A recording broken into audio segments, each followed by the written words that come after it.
Olá pessoal, este é mais um JoJoCast e eu estou aqui para comentar um pouquinho sobre os 2 primeiros episódios do anime que estreou no dia 7/10 na Crunchyroll.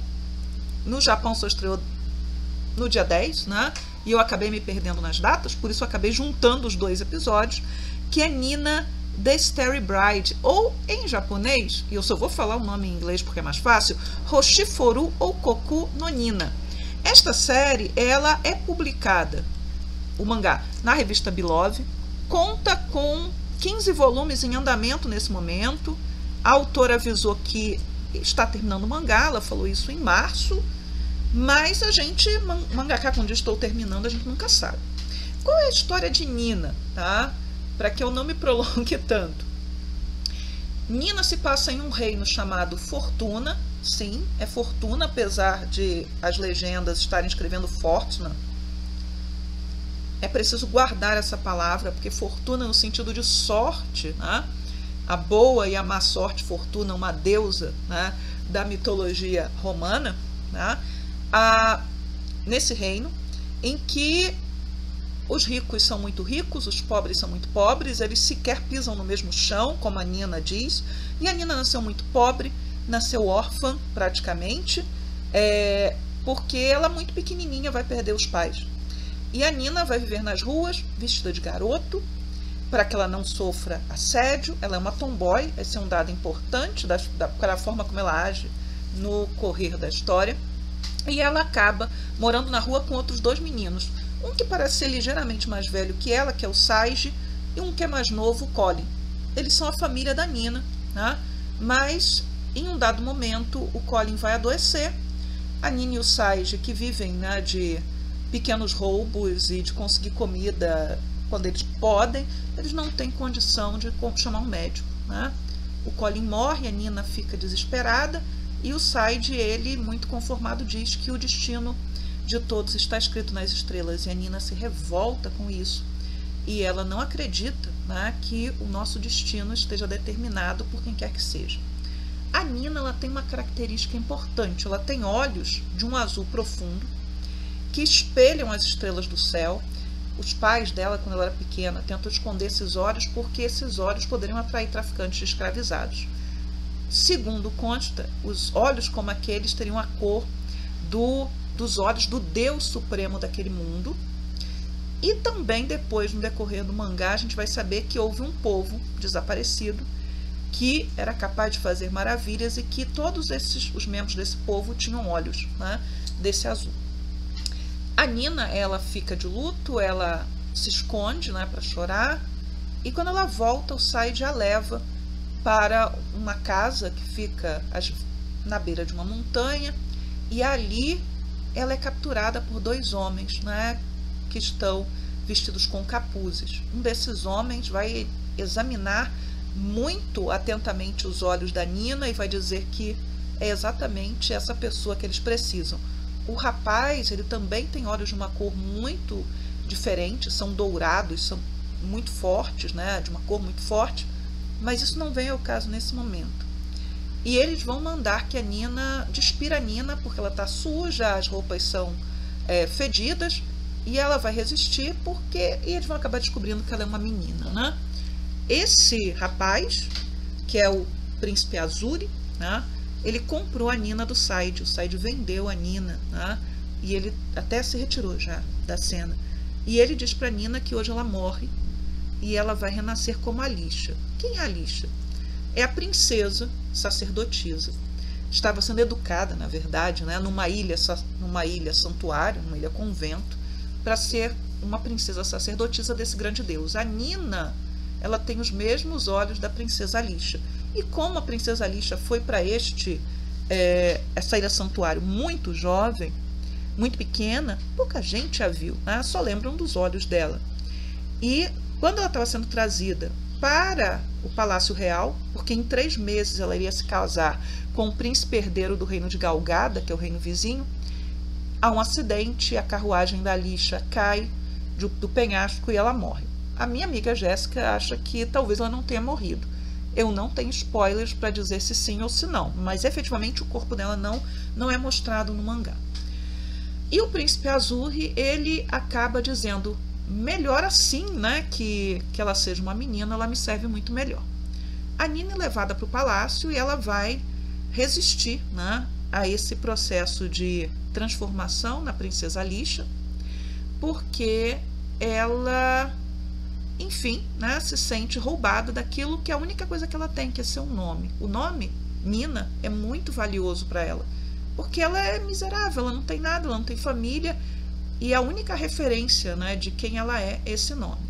A Alicia tinha 15 anos, a Nina tem 15 anos. A Alicia, inclusive, é tirada da Ilha Santuário antes de completar 16 anos, porque ela seria ordenada sacerdotisa.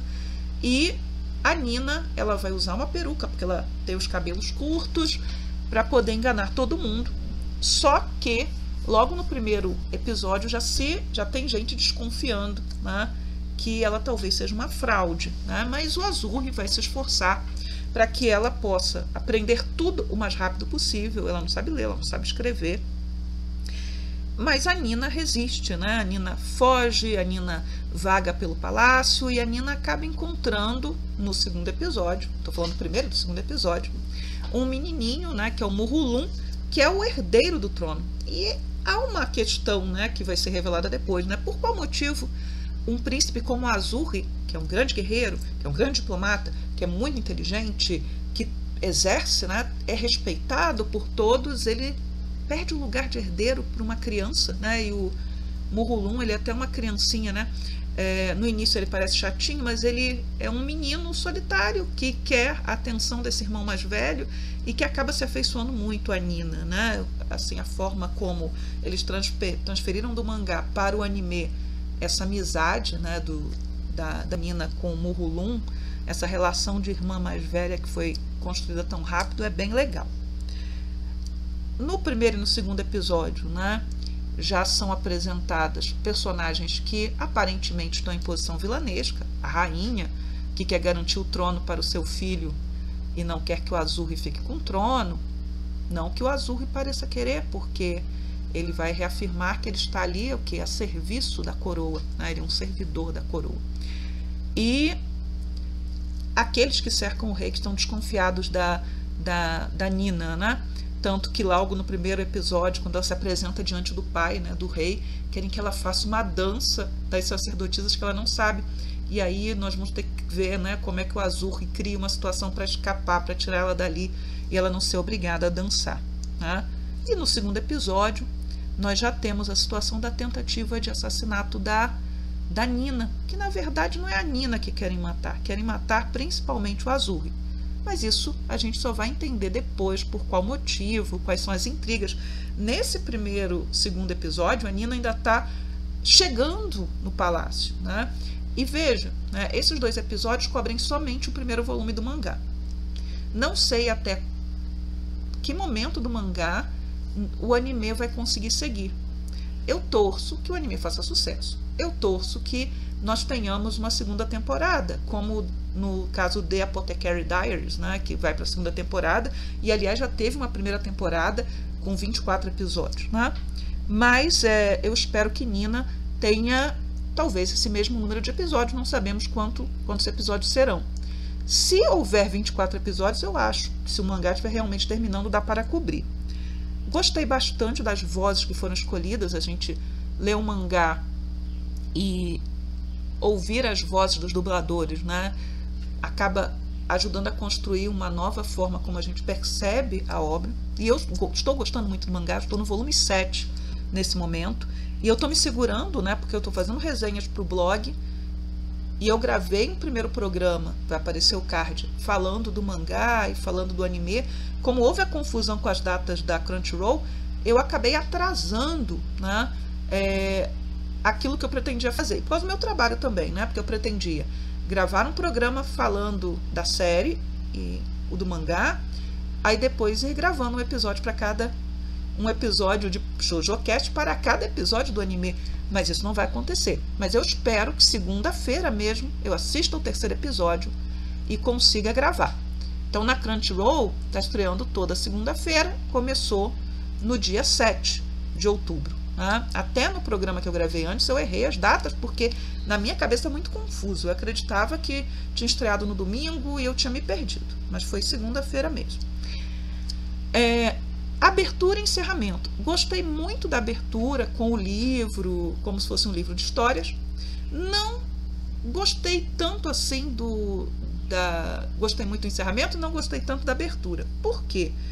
A abertura, ela é uma abertura bem convencional para os dias de hoje. Ela vai apresentando as personagens que vão aparecer. Então, pelas personagens, né, a gente já sabe, se você está acompanhando o mangá, você já sabe quem vai aparecer, mas no próprio cartaz do anime, né, já está lá, né, quem são as personagens que vão ter mais presença no anime.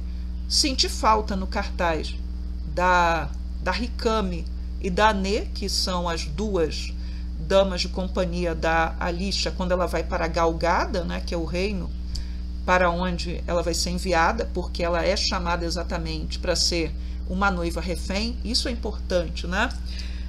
A autora, ela está construindo uma história que não foge muito, pelo menos nesses traços, daquilo que a gente vê dentro da história de vários povos, em que princesas eram enviadas, né, para outros reinos como reféns, né, como uma forma de garantir que o reino do seu pai, da sua mãe, enfim, não entraria em guerra com aquele outro reino, ou até para garantir que, no caso de invasão, ela poderia servir ali para segurar, né, qualquer reação desse outro reino. Então é assim que essa situação da Nina, ela vai ser sacrificada nesse tabuleiro, né, em que o Azuri vai falar no futuro, em outro episódio, todos são peões, inclusive ele, na mão de gente mais poderosa.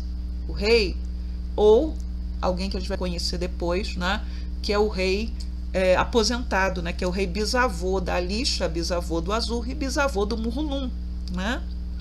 Então, assim, é um jogo, né, em que você tem um reino muito poderoso, que é Galgada, e nessa abertura, se não me engano, e no cartaz está lá, né, em Fortuna não parece haver armas de fogo, em Galgada há armas de fogo.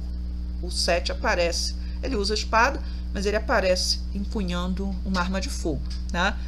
O 7, né, que é a terceira ponta desse triângulo, porque apesar do início difícil entre o Azuri e a Nina, já no final do segundo episódio, a Nina, ela é libertada pelo Azuri, isso é importante, ele diz que ela pode ir embora, mas ela decide ficar, porque ele precisa dela, e ela se sente feliz de que alguém precise dela, né? E aí eles entram num acordo, e ele vai chamá-la, sempre que eles estiverem sozinhos, de Nina, o que faz com que ela fique ainda mais feliz, mas há outras questões aí, né? É uma menina de 15 anos descobrindo um amor que ela não vai poder viver, porque ela vai ser mandada para outro reino. Mas eu estava falando da abertura. Então é uma abertura bem tradicional, apresentando personagens, com uma música que não me empolgou tanto, porque eu gosto muito daquilo que era feito na década de 1970, 1980, até o final dos anos 1960, em que a gente tinha uma abertura mais animada, com uma batida mais forte, e aí o encerramento era uma música mais tranquila e às vezes mais romântica, ou mais melancólica. E nessas últimas animações, né, fora Kageki Shoujo, e algo que é mais antigo ainda, né, Kageki Shoujo,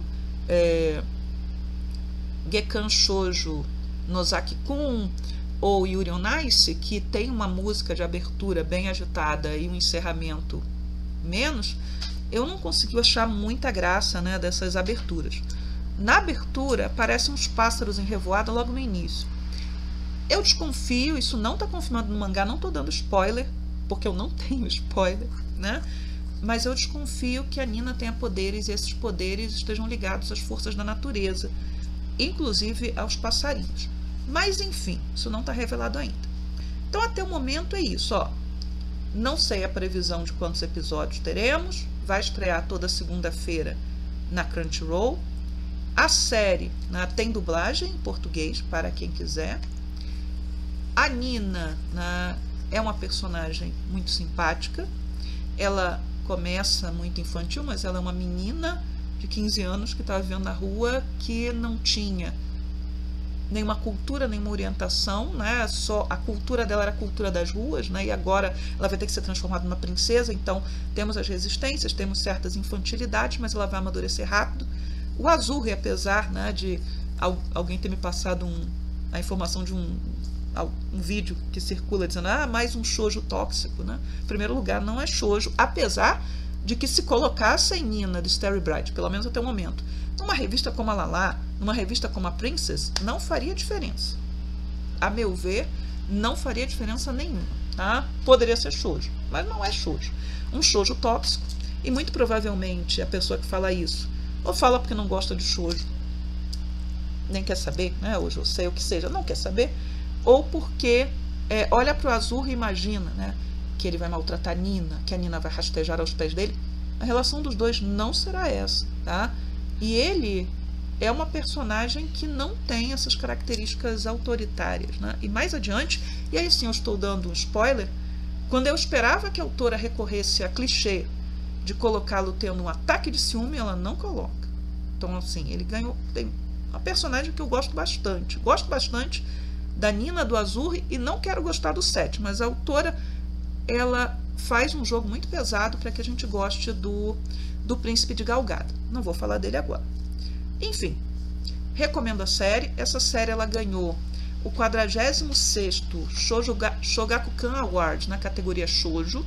Aí alguém me pergunta, mas você acabou de falar que é Josei? Pois é, né? Mas muitas dessas categorias, dessas premiações de mangá no Japão, que tem categorias por demografia, jogam Josei e Shoujo junto, porque na categoria geral, normalmente, elas tendem a premiar somente os mangás seinen, o que para mim é uma discriminação, mas é o que é, né? É assim que acontece por lá, com raras exceções, e as exceções elas são muito celebradas. E eu tenho muito medo que parem de separar por demografia, porque aí mesmo que essa discriminação com o material para o público feminino vai se tornar mais evidente ainda, tá? Mas é um mangá aclamado, é um mangá elogiado, é um mangá que vende muito bem e que eu acredito que vem para o Brasil em breve. Acredito mesmo, tá? Porque já está saindo nos Estados Unidos, na Espanha, em vários outros países. E se o anime fizer sucesso, acredito que vem para o Brasil e talvez ano que vem, daqui a 2 anos, não sei. Mas então, pessoal, é isso. Se você chegou até aqui e quiser dar o like, não deu ainda, o dislike, por favor, faça. Isso ajuda, né, o vídeo a ser notado. E se você quiser deixar um comentário, deixe, por favor, e não tiver o que comentar, o comentário Fortuna. E passe no outro vídeo, tem um índice, você pode saber exatamente o que eu falo sobre a Fortuna, a deusa Fortuna, e como a Fortuna parece ser trabalhada na série Nina da Starry Bright. Então é isso, até a próxima, tchau, tchau para vocês.